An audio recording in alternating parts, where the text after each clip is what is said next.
The first type of factoring I want to go over is something like where we have 4x squared minus 12x equals 0. Now we're going to use the greatest common factor for this one. So how do you know you can use that? Well, look at, we've got two terms. All right, we've got the 4x squared term, which is to the second, the x is to the second power, which makes it the quadratic. And then we've got the second term is the 12x, and the x is to the first power.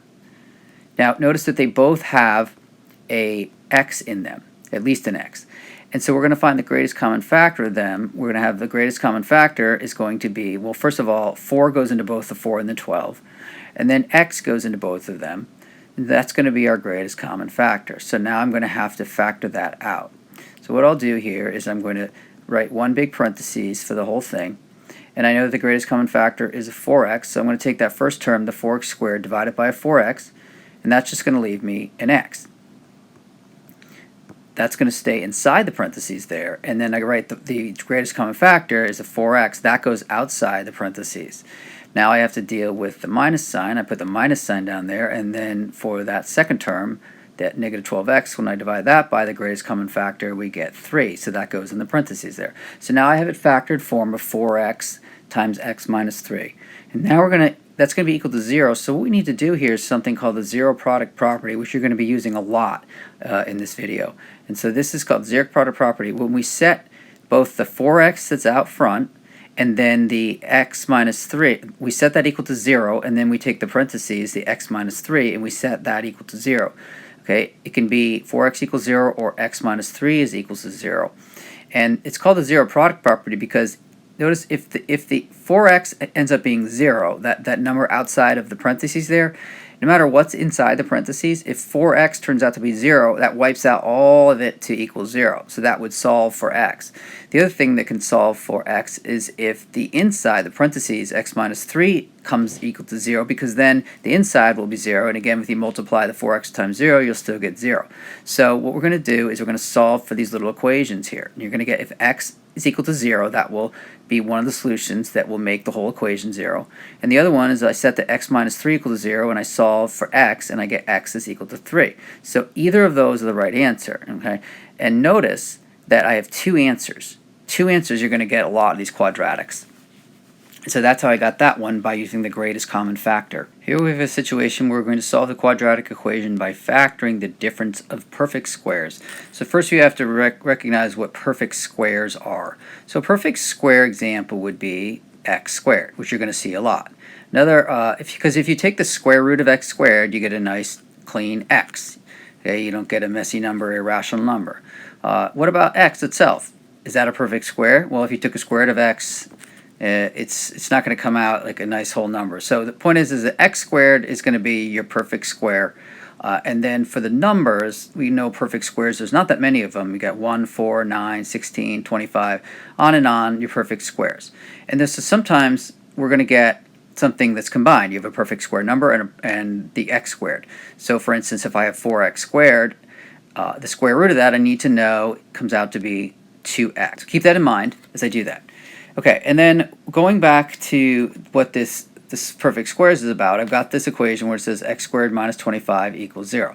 So there's going to be a different way to solve this, but as when we're using the difference of squares, let's see what happens. So I'm going to do two parentheses, and the perfect square, I'm going to, for the factoring into perfect squares, I'm going to put an x at the beginning of both parentheses, because the square root of x squared is x. And then I'm going to take the square root of that 25, which is 5, and I'm going to put a 5 at the end of both parentheses. And then from there, since it's difference of perfect squares, I put a plus in one of them. It could be the first one, it doesn't matter. And then I put a minus in the other one. So now I have factored the difference of perfect squares. And just like it did before, when we have those parentheses, if either parentheses comes out to be a 0, it will multiply to wipe out the rest of the equation. So I want to find out what each parentheses separately would have to have for x to make it 0. So for x plus 5, I'm going to set that equal to 0, and I'm going to get x is equal to a negative 5. And then the other one, I'm going to set that equal to 0. I'm going to say that if x equals 5, then I've got my other solution. So that's a solution for that equation right there, using the factoring difference of perfect squares. Here's another perfect square equation. This time I have a number in front of the x squared, and since 16 is a perfect square, and x squared is a perfect square, and don't forget that 1 is a perfect square, so this is called the difference of perfect squares, so I can factor as such. So since the square root of 16x squared is 4x, I'm going to use that, and then square root of 1 is 1, I'm going to use that. So I do the two parentheses, I'm going to put the 4x the front of both parentheses, I'm going to put the 1 at the end, I'm going to have a plus 1, I'm going to have a minus 1, then I solve both parentheses, 4x plus 1 equal to 0, and then I've got 4x minus 1 equal to 0, solve them both separately, and you get that 4x is equal to negative 1. When you divide by 4, x is equal to negative 1/4, and then over the other one I can get 4x is equal to 1, so I divide by 4 and I get x is equal to 1/4. So the answer is x is either equal to 1/4 or it can be equal to negative 1/4. Now I want to point out a quick few tips here of little things you might end up running into with these. So right now I have 2x squared minus 72 equals 0. So I don't see a perfect square in there other than the x squared, but the 2x squared is not, and neither is 72. So always make sure you're looking for the greatest common factor, just like regular factoring. So what is the greatest common factor of both of those terms? You can see that it's a 2. And so I can factor out a 2. I'll just take the 2 out, and then what's left inside is the x squared, and it's going to be minus 36. And now I have a perfect square, just like normal. And the thing is that 2 out there, it really doesn't matter. I can just divide both sides of the equation by 2, which will cancel it on the left side, and then it's still going to be 0 on the right side. So then I would just have the x squared minus 36 is the x plus 6, x minus 6, and you solve from there. I would just get the x is going to be a negative 6, or it's going to be a positive 6, just like before. And there's another thing I want to point out is that sometimes you'll get them on different sides. You'll get something like 2x squared equals 72. And one way you can do it as difference of squares is subtract the 72 over to the left side. So you've got a 2x squared minus 72 equals 0, and then we're back where we started before. And then another thing I want to point out is that if sometimes when you get into the more advanced ones, it'll give you something that looks like a perfect square, but it's not in the order that you would like. So you have 4 minus x squared. And although you can factor it this way, I think it's easier and best if you get used to where you can actually factor out a negative 1.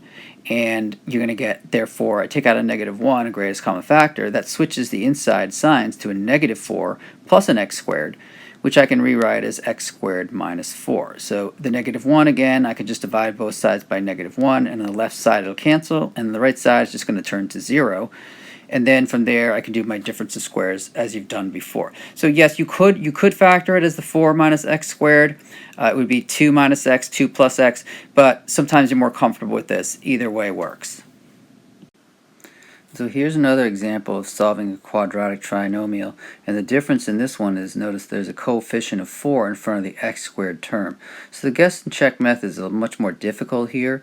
So a lot of people use what we'll sometimes call the split the middle term, and which is going to be that negative 21x. So let's just take a look at the standard quadratic trinomial form. Alright, so we'll often call the number in front of x squared a, and then we'll write bx for the middle term, and then the final term will be c. So we've got ax squared plus bx plus c is the standard form of that quadratic trinomial, and what we're interested in is the a and the b and the c right now. So what we're going to do is the a is the 4, and then the c is the negative, we're going to call that a negative 18. And so we're going to use those two numbers. And we like to make a little chart here. Sometimes people use an x.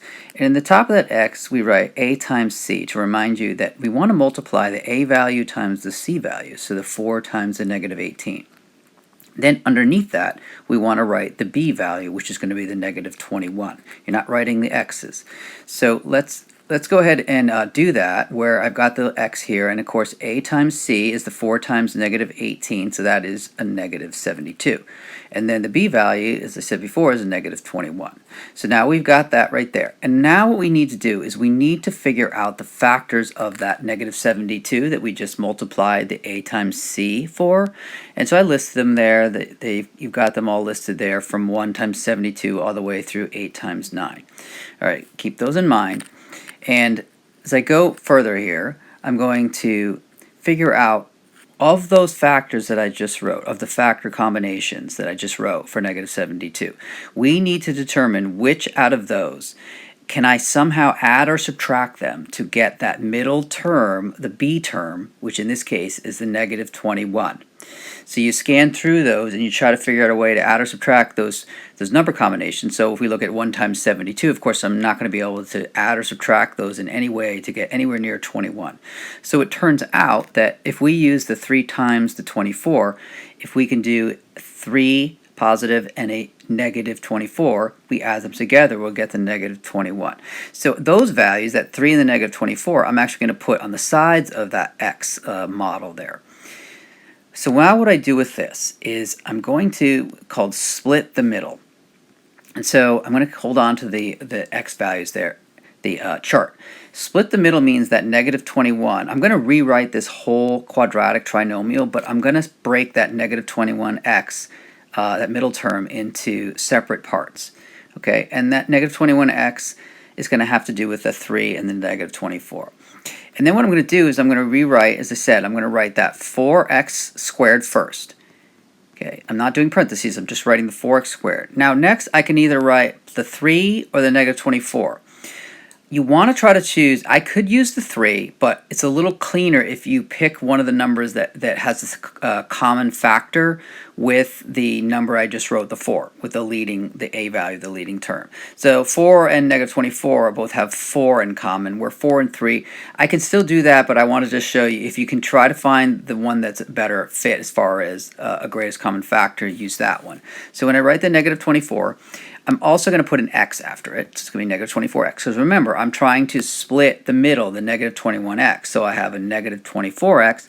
Now I'm going to use that 3 that I had in the model down there, but I'm going to write a 3x. So notice that negative 24x and 3x, if you were to combine them, you get the negative 21x. But I don't want to combine them right now. What I want to do is finish writing this. I'm going to just write the minus 18 the way it was.